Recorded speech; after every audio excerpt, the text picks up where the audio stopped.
Map కనపడుతుందమ్మా? కనపడుతుంది aunty. ఇది Syria capital దమస్కు అని మీకు మొన్న చూపిస్తూ వచ్చా కదా పౌలు ప్రయాణాలలో. ఇది కొత్త నిబంధన కాలపు పాలస్తీనా, యేసు ప్రభు తిరిగిన స్థలాలు ఇవి. మీకు గాస్పుల్స్ చెప్పేటప్పుడు ఈ మ్యాప్ లో నుంచి చెప్తాను నేను మీకు.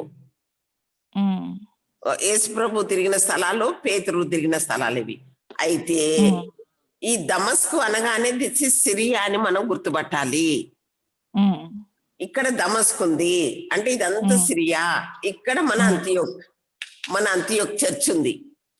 ఈ అంతియోక్ చర్చ్ లో చాలా మంది అన్యులు ప్రభువు నమ్ముతుంటే ఈ యూదయాలో నుంచి, యెరూషలేములో నుంచి కొంతమంది శత్రువులైనటువంటి యూదులు అక్కడి దాకా రిస్క్ తీసుకొని వెళ్ళారు. చూడండి, వెళ్ళి ఇదిగో అన్ని జనులైన మీరు డైరెక్ట్ గా మీరు బ్యాప్టిజం తీసుకొని క్రిస్టియన్స్ అయిపోయి యూదులతో కూర్చుంటారా? మీరు ఫస్ట్ సున్నతి తీసుకొని మీరు ఫస్ట్ యూదులు గండి, ధర్మశాస్త్రం ఫాలో అవ్వండి, మోషే ధర్మశాస్త్రం ఫాలో అయ్యి అప్పుడు మీరు క్రిస్టియన్స్ కావాలి అని వాళ్ళని చాలా ట్రబుల్ చేస్తున్నారు, కలవరపరుస్తున్నారు. అయితే బర్నబా, సౌలు ఆ చర్చిలో ఉన్నారు కదా. ఇక్కడ వాళ్ళు ఏమన్నారు అని అంటే, నో మనకు ధర్మశాస్త్రం రక్షణ ఇవ్వదు నాయన, సున్నతి వల్ల లాభం లేదు, మనకు యేసు ప్రభునందు విశ్వాసం ఉంచడం ద్వారా రక్షణ అంటే వాళ్ళు ఒప్పుకుంటలేరు. తీవ్రమైన వాదం కలుగుతుందే గాని ఒప్పుకోవట్లేదు వాళ్ళు. అప్పుడు ఏం చేశారు అని అంటే, ఇక ఇది మనమేమి సెటిల్ చేయలేం ఈ సంగతి, now let us write to head office, ఏది మదర్ చర్చ్ యెరూషలేంకు పంపుదాము. అక్కడ పెద్దలు ఉన్నారు, వాళ్ళు ఏం డిసైడ్ అయితే అది ఫాలో అవుదాము, మన ఇద్దరి మధ్యలో ఇది తేలట్లేదు అంటే ఓకే అని పౌలుని, బర్నబాని, కొంతమంది సహోదరులను ఇచ్చి వాళ్ళు యెరూషలేము చర్చికి పంపించారు. అయితే యెరూషలేము చర్చికి వాళ్ళు వచ్చేటప్పుడు ఈ రూట్ లో ఇట్లా రావచ్చు.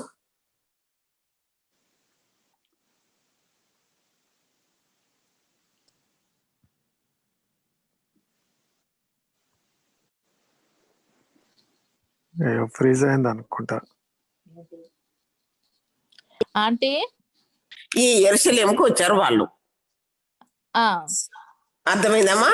అయితే ఈ రూట్ లో ఎందుకు వచ్చారో చెప్తాను ఇప్పుడు మీకు నేను. ఇక్కడ యెరూషలేముకు వచ్చారు, ఇదిగో ఇక్కడ యెరూషలేముకు వచ్చారు, ఈ సమరయ మీదుగా వచ్చారు అని చెప్తున్నాను. అయితే మన ఇశ్రాయేల్ దేశము ఏంటి అనంటే ఇక్కడ యూదయ, ఇక్కడ సమరయ, ఇక్కడ గలిలయ ఉంటవి. ఇది ఫెనీకయ. మీకు ఫెనీకయ కనబడుతుందమ్మా?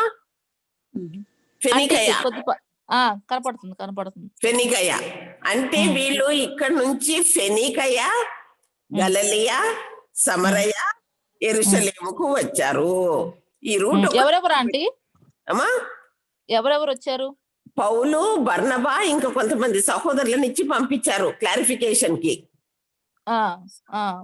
పంపిస్తే వీళ్ళు ఇక్కడ అంతియోకయ చర్చ్ నుంచి ఫెనీకయ, ఇది ఫెనీకయ, తర్వాత గలిలయ, తర్వాత సమరయ, తర్వాత యెరూషలేముకు వచ్చారు.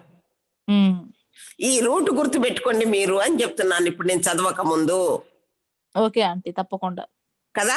ఇక్కడ అంతియోకయ నుంచి ఫెనీకయ, గలిలయ, సమరయ, యెరూషలేం. సరే ఇక మనము లెసన్ లోకి వచ్చేద్దాం. మీకు మ్యాప్ అర్థమైతే చాలు. నేను ఇప్పుడు చదువుతున్నాను చూడండి అమ్మా, మీరు బైబిల్ తెరవండి, నేను అండర్లైన్ చేసుకోండి అన్నది చేసుకోండి అమ్మా. Okay aunty. సరే, ఇప్పుడు 15వ అధ్యాయానికి వద్దాం. 15వ అధ్యాయానికి ముందు 26లో ఫస్ట్ జర్నీ క్లోజింగ్. అక్కడ నుండి ఓడ ఎక్కి తాము నెరవేర్చిన పని నిమిత్తము దేవుని కృపకు అప్పగించబడిన వారై మొదట బయలుదేరిన అంతియోకయకు తిరిగి వచ్చిరి. వారు వచ్చి సంఘమును సమకూర్చి దేవుడు తమకు తోడయుండి చేసిన కార్యములన్నీ అన్యజనులు విశ్వసించుటకు ఆయన ద్వారం తెరిచిన సంగతి వివరించిరి.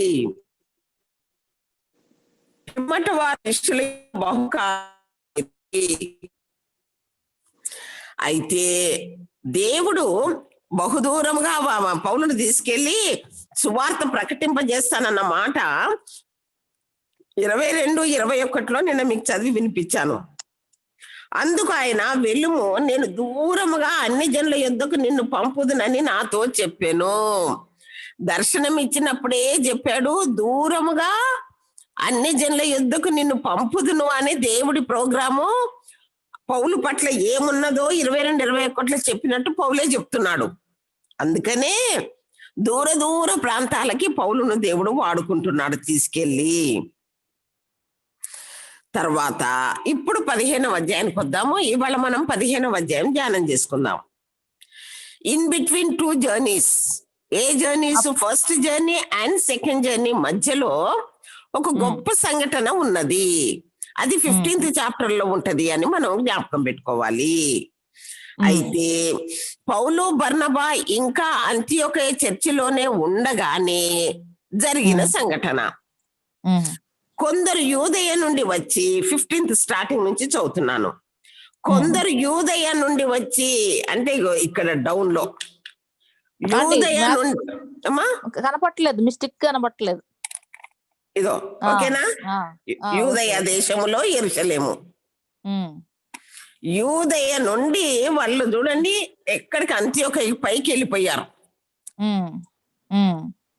కొందరు యూదయ నుండి వచ్చి, మీరు మోషే నియమించిన ఆచారం చొప్పున సున్నతి పొందితేనే కాని రక్షణ పొందలేరని సహోదరులకు బోధించిరి. అంత్యోకయలోనున్న సహోదరులకు బోధించారట.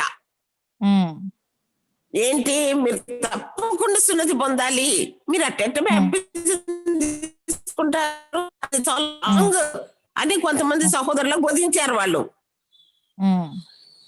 సున్నతి పొందితేనే గాని రక్షణ పొందలేరని సహోదరులకు బోధించిరి. పౌలుకును బర్నబాకును వారితో విశేష వివాదములను తర్కములు కలిగినప్పుడు, అప్పుడు పౌలు బర్నబా చాలా ఆర్గ్యుమెంట్ పెట్టారండి వాళ్ళతో. సున్నతి వలన రక్షణ కలగదు, అక్కర లేదు అని ఎంత వాదము తర్కము కలిగినప్పుడు ఆ అంశము విషయమై పౌలుకు బర్నబాయు తమలో మరికొందరును యెరూషలేమునకు అపోస్తలుల యొద్దకును పెద్దల యొద్దకును వెళ్ళవలనని సహోదరులు నిశ్చయించిరి. ఇక ఈ మ్యాటర్ మన దగ్గర సెటిల్ అవ్వదు. Let us write to head office for clarification. యెరూషలేమునకు యూదయకు పంపుదాము, ఆ సంఘ పెద్దలు ఉన్నారు అక్కడ, వాళ్ళు ఏం చెప్తే అది డిసైడ్ అయిపోదాం, మన మధ్య తేలట్లేదు ఈ విషయము అని వాళ్ళు నిర్ణయించుకున్నారు.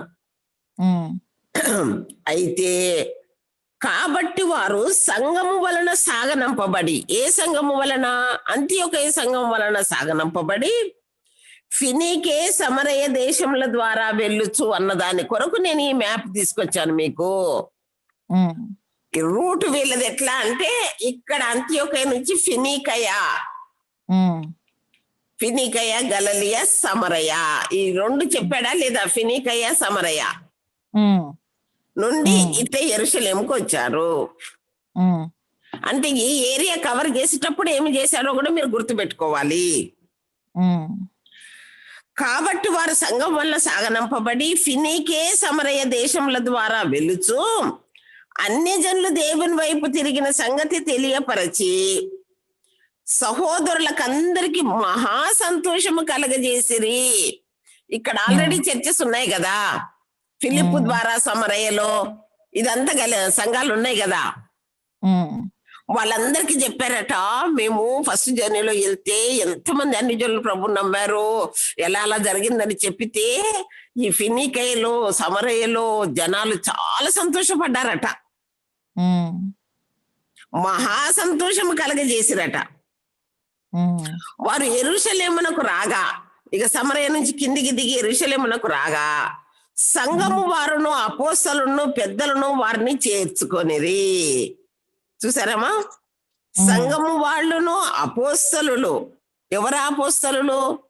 అక్కడ ఉన్నారు, యోహాను ఉన్నాడు, పేతురు ఉన్నాడు, యాకోబు ఉన్నాడు. వాళ్ళు చేర్చుకున్నారట వీళ్ళని, సంఘ పెద్దలు వారిని చేర్చుకునేది. ఎవరెవరిని? పౌలుని, బర్నబాని, ఇంకో కొంతమంది బ్రదర్స్ ని. దేవుడు తనకు తోడయుండి చేసినవన్నీ వారు తమకు తోడయుండి చేసిన వాటిని వారు వివరించిరి. అప్పుడు చెప్పారట, మేము ఇలాగ ఫస్ట్ జర్నీకి వెళ్ళాము, తర్వాత వీళ్ళని కలవలేదు కదా ఫస్ట్ జర్నీ తర్వాత. ఉమ్, దేవుడు ఎంత గొప్ప కార్యాలు చేశాడు, పిసిదియాలు ఇట్టి చేశాడు, అంత్యోకయలు ఇట్టి చేశాడు, అది ఇది అవన్నీ చెప్పారట. ఉమ్, చెప్పితే వివరించిరి.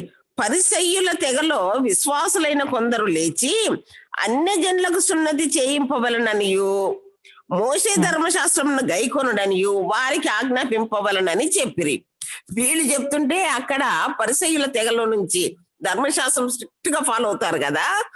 ఉమ్, అయితే ఏమన్నారంటే వీళ్ళు చెప్తున్నాయి అన్ని అటు పక్క పెట్టేసి, ఇదిగో అటు కాదు, పౌలేమో ఏమి సున్నతి లేకుండా రక్షణ పొందుతున్నారు, పరిశుద్ధాత్ముడు వాళ్ళు పరిశుద్ధాత్మ పొందుతున్నారని చెప్తుంటుంటే, పరిసయ్యుల తెగలో నుంచి వచ్చిన వాళ్ళు నిష్ఠ గల వాళ్ళు ఏం చెప్తున్నారంటే, కొంతమంది లేచి పరిసయ్యుల తెగలో నుంచి విశ్వాసులయ్యారు. వాళ్ళు అన్ని జనులకు సున్నతి చేయింపవలననియు మోషే ధర్మశాస్త్రమును గైకొనుడనియు వారికి ఆజ్ఞాపింపాలి అని వాళ్ళ ఒపీనియన్ వాళ్ళు చెప్పారమ్మా. ఉమ్, ఎందుకంటే వాళ్ళు పరిశీలన తెగల నుంచి ఆల్రెడీ సున్నతి పొందినాక వచ్చి రక్షణ పొందారు కదా. సో అన్ని జనులు కూడా మాలాగానే మొదటి సున్నతి పొందాలా, తర్వాత రక్షణ పొందాలని మా అభిప్రాయము, మీరు వారికి అట్ట చెప్పండి అని చెప్తున్నారు వీళ్ళు, ఈ తెగవారు. ఉమ్, పరిసయ్యుల తెగలో నుంచి విశ్వాసులైన వాళ్ళు చెప్తున్నారు. ఉమ్, అప్పుడు అపోస్తలును పెద్దలను ఈ సంగతిని గూర్చి ఆలోచించుటకు కూడి వచ్చిరి. ఒక కమిటీ వేశారమ్మా, ఒక కౌన్సిల్ ఆఫ్ జెరూసలేం అంటారు దీన్ని. ఒక హై కమిటీ వేశారు. ఉమ్, పెద్దలు ఈ సంగతిని గురించి ఆలోచించడం కూడి వచ్చిరి. బహుతర్కము జరిగిన తర్వాత, చూసారమ్మా, సామాన్యంగా ఏం జరగలేదు ఇది, బహుతర్కము జరిగింది, ఆర్గ్యుమెంట్ బాగా జరిగింది ఆ కమిటీలో. జరిగిన తర్వాత పేతురు లేచి వారితో ఇట్లనెను. ఉమ్, పేతురు లేచి ఆ కమిటీలో, ఆ హై కమిటీలో తన ఒపీనియన్ తాను చెప్పాడు.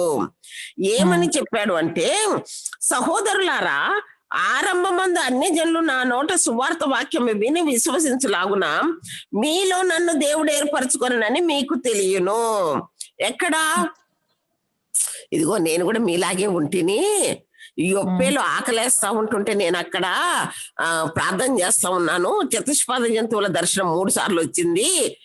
అపవిత్రమైంది నేను తినలేదంటే ప్రభు దేవుడు పవిత్రమైనది ఎంచితే నువ్వు అపవిత్రమైనదానిగా ఎంచొద్దన్నాడు. ఈ కలభావం ఏమిటా అని చూస్తుంటే కొర్నేలి మనుషులు పంపుతాడు, అతడు అన్యుడని నువ్వు వెనకకు పోకు, నువ్వు వెళ్ళి అతనికి సువార్త ప్రకటించమన్నాడు. నేను మీలాగే ఉంటిని, కానీ వాళ్ళ దగ్గరికి వెళ్ళినప్పుడు ఫస్ట్ అన్ని జనులకు రిబ్బన్ కట్ చేసిన వాడని నేనే. అన్ని జనులకు మినిస్టర్ పౌలైనప్పటికీ రిబ్బన్ కట్టింగ్ నా వల్ల అయింది, నేనే ఓపెనింగ్ సెరమనీ చేశాను.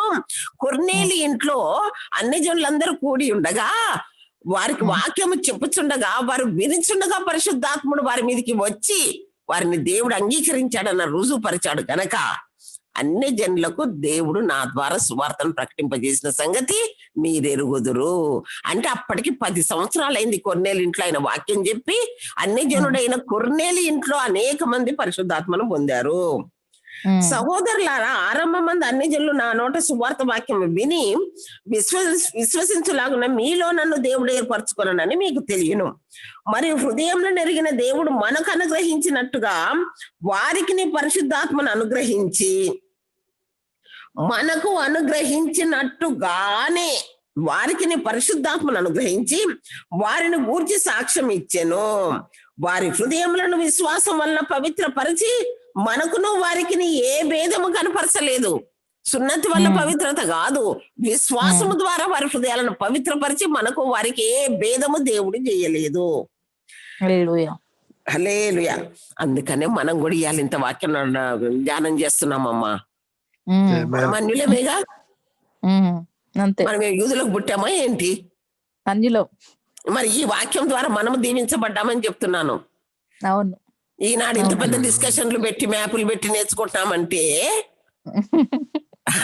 విశ్వాసం ద్వారా దేవుడు మన హృదయములను కూడా పవిత్రపరిచాడు. హల్లెలూయా, హల్లెలూయా. అందుకనే ఇంతటి వాళ్ళమై వారు అన్ని జనులు కూడా వాక్యాలు చెప్తున్నాం. అవునండి. అయితే మనకును యూదులకును ఏ భేదం చేయలేదు దేవుడు. కనుక మన పితరులైనను మనమైనను మొయ్యలేని కాడిని శిష్యుల మీద పెట్టి మీరెందుకు దేవుని శోధించుచున్నారు? బాగా అడిగాడు.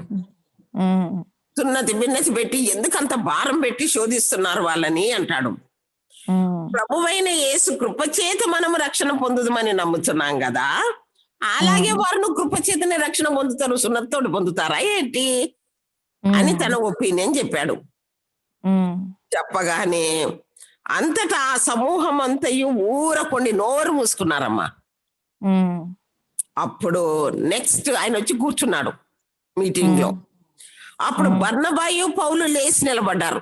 నెక్స్ట్ బర్నబాయు పౌలును తమ ద్వారా దేవుడు అన్ని జనులు చేసిన సూచక క్రియలను అద్భుతములను వివరించగా ఆలకించెను. వాళ్ళందరూ విన్నారు.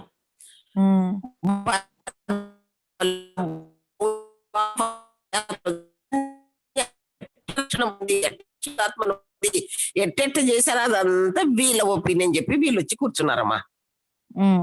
కమిటీ అర్థమవుతుందా మీకు? అర్థమవుతుందండి. ఇప్పుడు థర్డ్ పర్సన్ వారు చాలించిన తర్వాత వాళ్ళు చెప్పొచ్చి కూర్చున్నారు. వారు చాలించిన తర్వాత యాకోబు ఇట్లా నేను హల్లెలూయా లైట్ వచ్చేసిందమ్మా. వారు చాలించిన తర్వాత యాకోబు అక్కడ ఓవర్సీయర్ కదమ్మా, చర్చిలో పెద్దవాడని చెప్పాను కదా. అవును. ఇప్పుడు చైర్మన్ అయిన చైర్పర్సన్ యాకోబు. అంటే యాకోబు గురించి కొద్దిగా చెప్పండి అంటే కొంతమంది యాకోబు గురించి కొద్దిగా చెప్పండి, వినని వాళ్ళు ఉంటారు కదా. యాకోబు గురించి కొద్దిగా చెప్పండి. యాకోబు గురించి చెప్పనా? ఓకే, కొంచెం యాకోబు ఇతడు యేసు ప్రభు తమ్ముడైన యాకోబు. వాళ్ళన్న బ్రతికొండగా నజరేతులో ఉన్నప్పుడు వాళ్ళ ఇంట్లో ఉంటే వాళ్ళకు పడలేదు ఆయన అంటే దేవుడు నమ్మట్లేదు. ఎల్లయ్యా ఎల్లు, నువ్వేమన్నా సూచక్రియలు చేసుకుంటే వెళ్ళి ఆ యూదయాలు చేసుకో.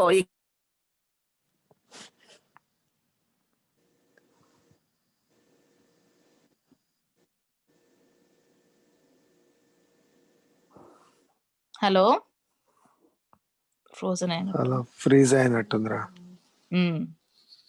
హలో, నిలబడి చూసి ఆ సూచక్రియలు చూశారు. ఆ భూకంపం రావటము, చీకటి గమ్మటము, ఆయన అదంతా భరించటము అంతా చూసి అప్పుడు విశ్వాసం వచ్చి యాకోబు తర్వాత లాస్ట్ వాడైన యూదా ప్రభు శిష్యులయ్యారు, పత్రికలు రాశారు మనకు. కానీ యాకోబు ఫాస్టింగ్ పెట్టి నీవు నిజముగా దేవుడి కుమారుడు అయితే నాకు కనపడాలి అని ఫాస్టింగ్ పెట్టేశాడు. అంతవరకు నేను భోజనం చేయను అని మొండికి ప్రార్థన చేస్తా కూర్చున్నాడు.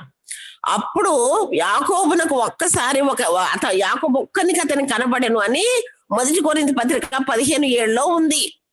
అయితే కనపడ్డప్పుడు చాలా విషయాలు చెప్పి నీవే ఆ సంఘానికి ఓవర్సియర్ గా ఉండాలి అని చెప్పాడట, ఇన్ఛార్జ్ గా ఉండాలి అని చెప్పాడట. నేనంటాను పేతురు వాళ్ళకు కూడా ప్రభు అలాగా క్లారిఫై చేయకపోతే పేతురుకు కనపడను అని ఉంది కదా, పేతురు కనపడను చెప్పుండాలి ప్రభు ఈ సంగతి కూడా.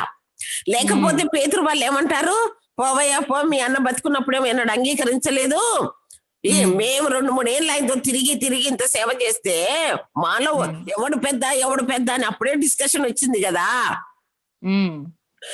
మరి నిన్ను పెద్ద అంటే ఎవడొప్పుకుంటాడు అంటారు కదా వాళ్ళు. కానీ ప్రభు వాళ్ళకు కూడా చెప్పుండాలి. అందుకనే యాకోబును వాళ్ళు పెద్దగా నిర్ణయించారు. యాకోబు బహునిష్ట గలవాడు, ఎంత యథార్థవంతుడు అంటే జేమ్స్ ద జస్ట్ అనే టైటిల్ ప్రజల వల్ల పొందినవాడు. ఎంత ప్రార్థనాపరుడు అంటే ఆయన ప్రార్థించి ఆయన మోకాళ్ళు ఒంటె మోకాళ్ళ వల్ల అయినాయి. తర్వాత వృద్ధుడు పెద్దవాడైపోయిన తర్వాత యాకోబును ఏం చేశారు అనంటే ఈ పడరాని యూదులు కుండ శిఖరం మీద తీసుకెళ్లి యేసు దేవుని కుమారుడు కాదు అని చెప్పు, లేకపోతే ఈ పై నుంచి కింద పడేస్తామంటే ఆ ముసలాయన అక్కడ మోకాళ్ళుండి చేతులు పైకెత్తి యేసే దేవుని కుమారుడు, రాబోయే లోకానికి న్యాయాధిపతి అన్నాడు. అనగానే పైనుంచి కిందికి తోసేశారు, రాళ్లతో కొట్టారు. చావకపోతే ఆయనను కూడా బల్లెంతో ఏదో పొడిచి చంపేశారట. అలాంటి మరణము హతసాక్షి అయ్యాడే కానీ దేవుణ్ణి విడిచిపెట్టని గొప్ప వ్యక్తి.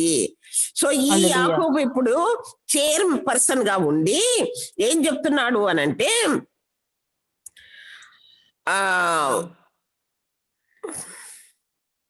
ఎక్కడికి వచ్చి యాకోబు కదా, వారు చాలించిన తర్వాత యాకోబు ఇట్లా నన్ను సహోదరులారా నా మాట ఆలకించుడి. అన్ని జనులలో నుండి దేవుడు తన నామం కొరకు ఒక జనమును ఏర్పరచుకొనుటకు వారిని ఎలాగూ మొదట కటాక్షించెనో సుమయోను వివరించి ఉన్నాడు. అబ్బబ్బబ్బా, మొన్న సుమయోను స్టోరీ చాలా చెప్తిని, మీకు కాదు వేరే వాళ్ళకి పెట్టాను. అయితే సుమయోను అన్ని జనులకు వెలుగుగాను, యూదులకు మహిమకరముగాను, అన్ని జనులకు వెలుగుగాను అన్న మాట లూకా సువార్త 2వ అధ్యాయంలో యేసు ప్రభుని ఎత్తుకొని ప్రవచించిన మాట ఉంది. అయితే సుమయోను అన్ని జనులకు వెలుగుగా ఉంటాడని చెప్పిన మాట గుర్తు చేస్తూ, అన్ని జనులలో నుండి దేవుడు తన నామము కొరకు ఒక జనమును ఏర్పరచుకున్నటకు వారిని ఎలాగ మొదట కటాక్షించనో సుమయోను వివరించి ఉన్నాడు. ఇందుకు ప్రవక్తల వాక్యములు సరిపడి ఉన్నవి. ఎట్లనగా, ఆ తర్వాత నేను తిరిగి వచ్చదను, మనుషుల్లో కడమవారును, నా నామం ఎవరికి పెట్టబడెనో ఆ సమస్తమైన అన్ని జనులను ప్రభువును వెతుకున్నట్లు పడిపోయిన దావీదు గుడారమును తిరిగి కట్టెదను, దాని పాడైన వాటిని తిరిగి కట్టి దాన్ని నిలవబెట్టేదనని అనాది కాలం నుండి ఈ సంగతులు తెలియపరిచిన ప్రభువు సెలవిచ్చుచున్నాడని వ్రాయబడింది. అంటే ఈ మాట ఎక్కడుంది? అలా ఫ్రీజ్ అయింది. మంచి థాట్స్ దగ్గర ఫ్రీజ్ అవుతుంది. ప్రవచనము అది అని చెప్తున్నాను. అంటే మళ్ళీ రిపీట్ చేయరా? మధ్యలో బ్రేక్ అయిందా ఆంటీ? ఇప్పుడు మీరు చెప్పింది మళ్ళీ. ఆమోసు 9:11లో ఈ మాట ఉన్నది. ఏమోస్ 9:11 లో ఉంది. సేమ్ ఇదే వచనం 16 to 18.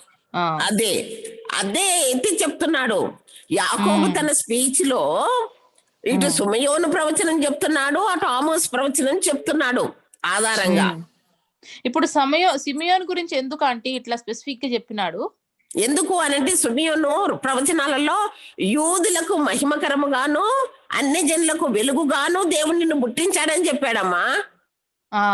తెలుసా? మన లూకా సువార్త 2వ అధ్యాయంలో ఉంది కదా మాట. అదే అదే అదే లూకా సువార్త 2వ అధ్యాయంలో మరియమ్మ యోసేపు బిడ్డను తెస్తే ఎత్తుకొని ప్రవచనం చెప్పాడు.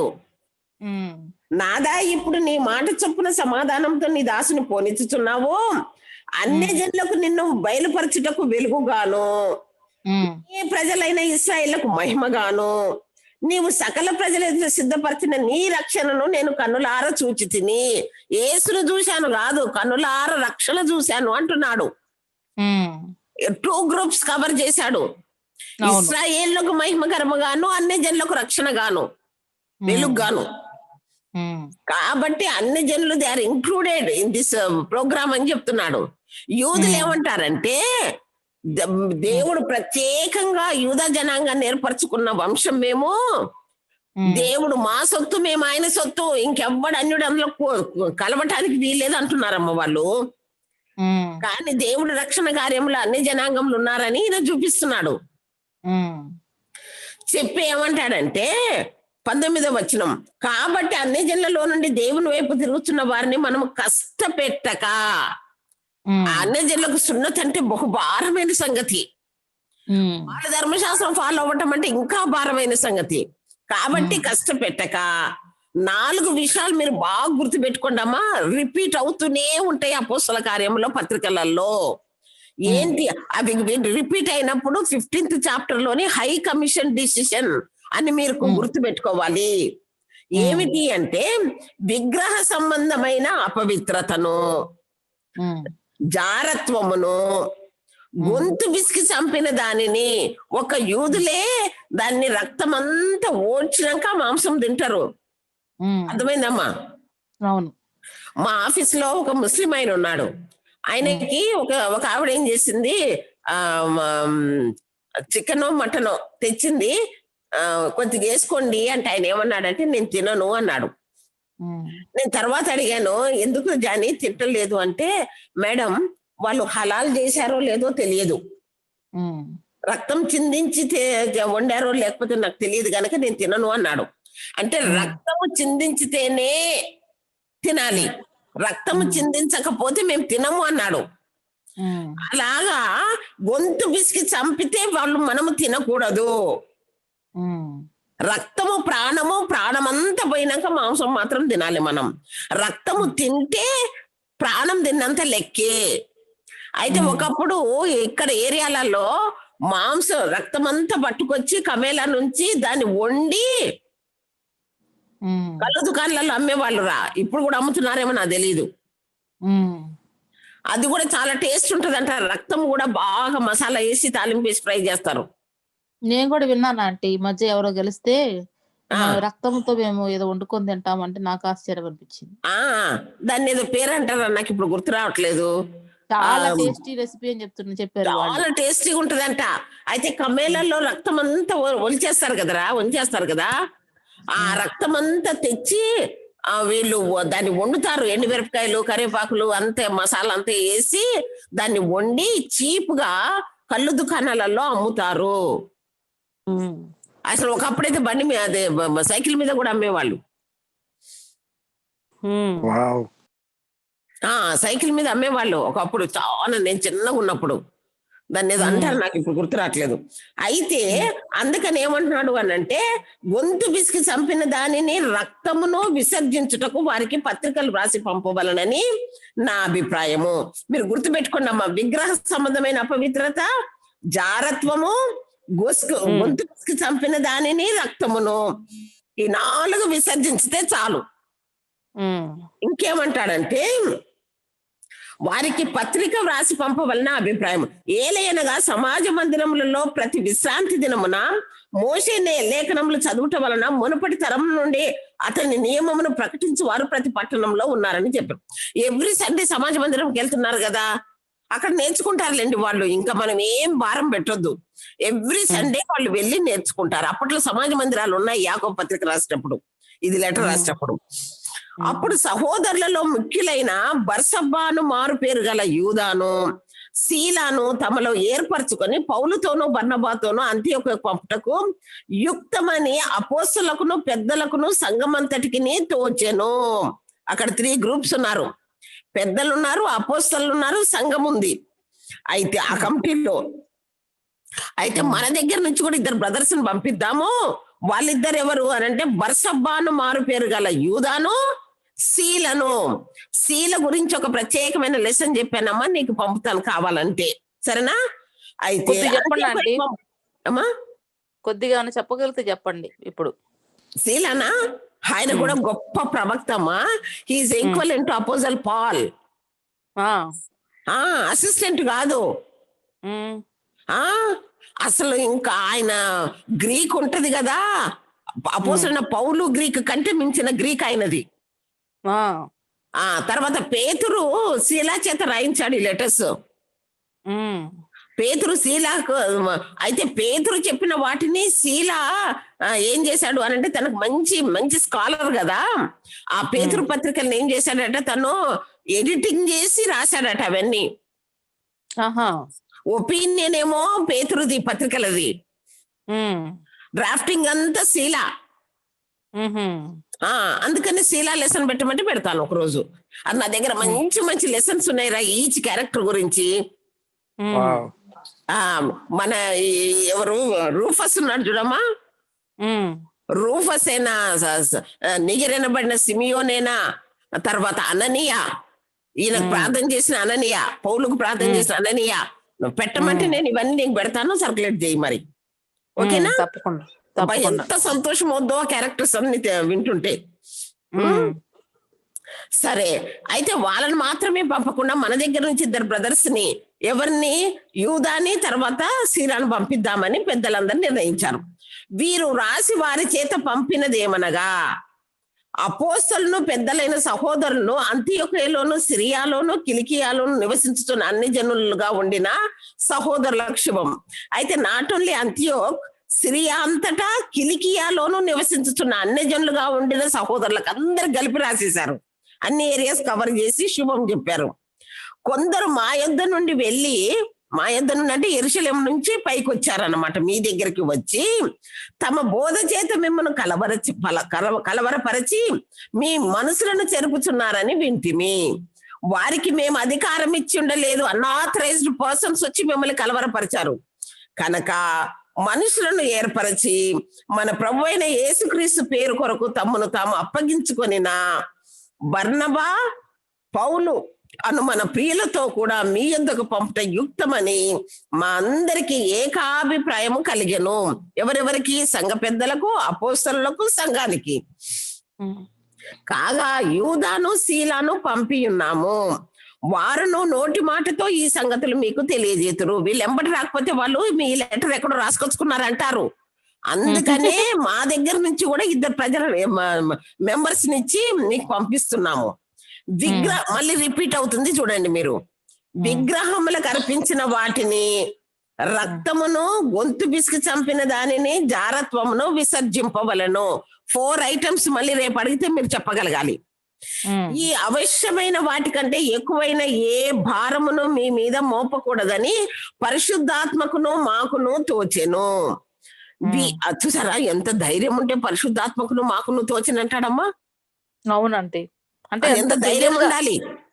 అవును అవును. పరిశుద్ధాత్మ వాళ్ళ అంతకంటే ఎక్కువ భారం పెట్టొద్దని మాకును పరిశుద్ధాత్మకు తోచెను. వీటికి దూరంగా ఉండుట జాగ్రత్త పడితేరా, అది మీకు మేలు, మీకు క్షేమము కలుగును గాక. ఎవరు సైన్ పెట్టారు? ఇది యాకోబు సైన్ పెట్టాడు. యాకోబు సైన్ పెట్టాడు. అంతటా వారు సెలవు పుచ్చుకొని అంతియొకైకు వచ్చి శిష్యులను సమకూర్చి ఆ పత్రిక ఇచ్చిరి. వారు దాన్ని చదువుకొని అందువలన ఆదరణ పొంది సంతోషించిరి. అబ్బా, గ్రేట్ రిలీఫ్, మనకు సున్నతి లేదని యాకోబు రాశాడు. బాబో, ఈ 4 చేస్తే చాలట అని వాళ్ళకి చాలా సంతోషమైంది. మరి యూదాయు శీలై కూడా ప్రవక్తలై ఉండినందున, ఇది ఎంత గ్రేట్ స్టేట్మెంట్ అమ్మా. వాళ్ళు సామాన్యమైన బిలీవర్స్ కాదమ్మా. యూదా అండ్ శీల ఏంటంటే వాళ్ళు ప్రవక్తలై ఉండినందున పెక్కు మాటలతో సహోదరులను ఆదరించి స్థిరపరిచిరి. వారు అక్కడ కొంతకాలము గడిపి, ఎక్కడ? అంతియోక్లో సహోదరుల యొద్ద నుండి తమను పంపిన వారి యొద్దకు వెళ్ళుటకు సమాధానముతో సెలవు పుచ్చుకొనిరి. బాయ్ చెప్పేశారు, మేము ఇంకా వెళ్తాము, వచ్చి చాలా కాలం అయింది అని పర్సనల్ గా కూడా ఎన్నో విషయాలు చెప్పి వాళ్ళని ఆదరించి ఇంకా మేము వెళ్తాము అంటే ఓకే అన్నారు. అయితే పౌలును బర్నబాయు అంతియొకయలో నిలిచి ఇంకా అనేకులతో కూడా ప్రభు వాక్యం బోధించుచు ప్రకటించుచు ఉండేది. ఇక్కడికి స్టాప్ అయిపోయిందమ్మా. ఏమైపోయింది? హై కమిషన్ అయిపోయింది, కౌన్సిల్ అయిపోయింది. This is called council of Jerusalem. ఈ 4 విషయాలు మనకు పలుమార్లు పత్రికలలో అపోస్తల కార్యంలో టచ్ అవుతాయి, మీరు గుర్తుపెట్టుకోండి. ఎవరి డిసిషన్, ఎవరు సంఘం అంతా డిసైడ్ చేసింది, యాకోబు సిగ్నేచర్ పెట్టాడు. అయితే మనము తెలుగులో యాకోబు అంటున్నాను, ఇంగ్లీష్ లో జేమ్స్ అని ఉంటది. పాత నిబంధనలో జేకబ్ అని ఉంది, ఇంగ్లీష్ లో జేమ్స్ అని ఉంటది. ఎందుకు ఈ తేడా అంటే, పాత నిబంధన హెబ్రీ పత్రికలో హిబ్రూ భాషలో రాశారు గనక దాంట్లో జేకబ్ అంటారు హిబ్రూలో. కొత్త నిబంధన గ్రీకులో వ్రాయబడ్డది గనక గ్రీకులో జేమ్స్ అంటారు జేకబ్ ని. ఓకేనా? సో ఇప్పుడు జేమ్స్ అంటున్నాను నేను, అందుకే. సో దేవుడి మాటలు దీవించును గాక. దేవుని చిత్తమైతే రేపు 2వ దండయాత్రలోకి వెళ్ళిపోదాం. ఇప్పుడు ఫస్ట్ జర్నీకి సెకండ్ జర్నీకి మధ్యలో హై కమిషన్. అవును.